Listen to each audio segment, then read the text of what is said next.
getting over, got a month of cold because the kid the coldest. Ain't changed, I stay the same and maintain it. Safe to say the kid getting older. Forever gang, I'm never switching over. Made a lane and niggas can't get over. I can't mess with rappers, they be bogus. Rather get the pack and keep it over. Think this shit. Before we get into anything, make sure you're subscribing. But we're gonna get right into this. This is the JJ Redick, Kenya Perkins thing that happened on ESPN the other day. I got a little clip here from the YouTube short that I want to share, and we're gonna go right in, get right into it. Is extremely valuable. It is an honor to be on this desk every day. It really is. But what we've just witnessed is the problem with this show. First thing I want to say is JJ is the first person I've ever seen to actually be on the show, like a show like First Take, and criticize the show while being on the physical show. I've never seen that in my life.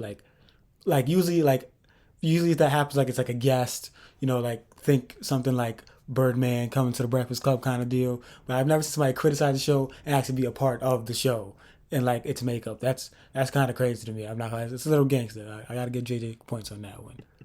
Where we create narratives that do not exist in reality. The implication, what you are implying, that the white voters that vote on NBA are racist, that they favor white people. You just said that. Yes, you did. Yes, you did. Yes, you did. That is exactly. JJ, it's funny because JJ is a very passionate dude. You can tell he loves the game of basketball, and you know what? Let's just watch the rest. What you implied, Kendrick Perkins. That is exactly what you implied. Secondly, hold on. I did not call. I stated the facts. And you're not about to sit up. We all know what you implied the other day. We all know what you implied just now. Hold on. I stated one at a time. It's the facts. It's the facts. It's the facts. Okay. All right, so that's the basis of the clip. Now, I'm going to break this down. There's obviously a lot more to it, but I'm not going to sit here and go through the whole clip. I try to keep these things short because nobody wants to sit there and watch the whole thing over. If you want to do that, you can just watch the ESPN clips. It's out there on YouTube. All right.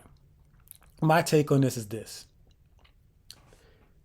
JJ is right in the fact that Jokic does indeed deserve the nod he's getting to be the overwhelming favorite for the MVP this season.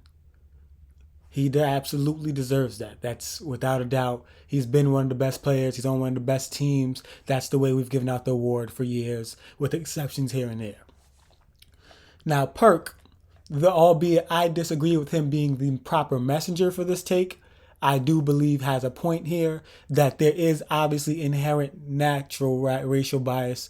I would believe in the voting, because I always felt like whenever these media people that have the chance to vote can give it to a white guy without there being too much backlash about it, they're gonna do it. Whether it's once, twice in a row, 3 times in a row, if there's a reason to do it, more than likely they're going to do it. Now, a lot of people have thrown in the fact that, usually the case is when we're talking about 3-peats on MVPs, there's usually a championship in between there to validate it. That's a garbage point in my opinion, because at the end of the day, this is a regular season award. But I do understand the sentiment that has been the case in prior years. If you look at, Larry Bird, so on and so forth.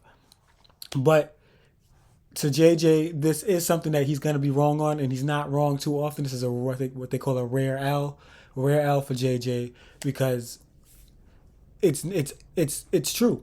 There's naturally inherent bias, racial bias in these votings all the time.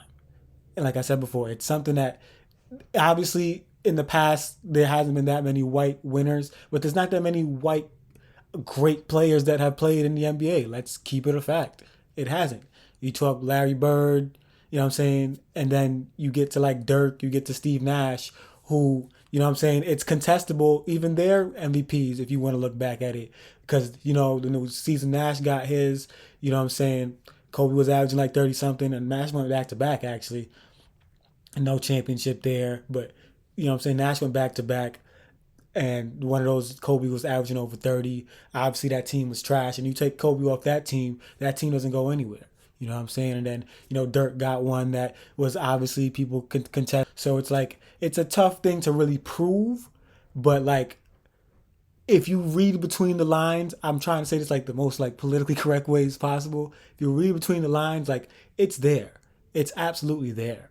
Like it's not even a question that it's there. But somebody, I feel like JJ's such a basketball purist. He's not going to get that. And I'm not looking at JJ as a racist. I'm not looking at JJ as anything else other than just somebody that needs his eyes open a little bit to that side of things and how that things work. And it may not be something he can open his eyes towards because that's not something that would have really affect him personally because he is a white man. So you know what I'm saying? It's a weird line, but like I gotta align with Perk on this one, and it's crazy because I never align with Perk on most things Perk says, but gotta align with Perk. Again, I still think Perk was not the messenger for this because I don't think Perk is articulate enough to get that point out properly. You know what I'm saying? Like it's funny because if you swap like personalities, I think JJ could bring out this point better than Perk, but it's not JJ's point to bring out, which is the funny thing about it. So yeah, that's my kind of take on this. That like I'm gonna lean into the fact that JJ's a little more wrong on this.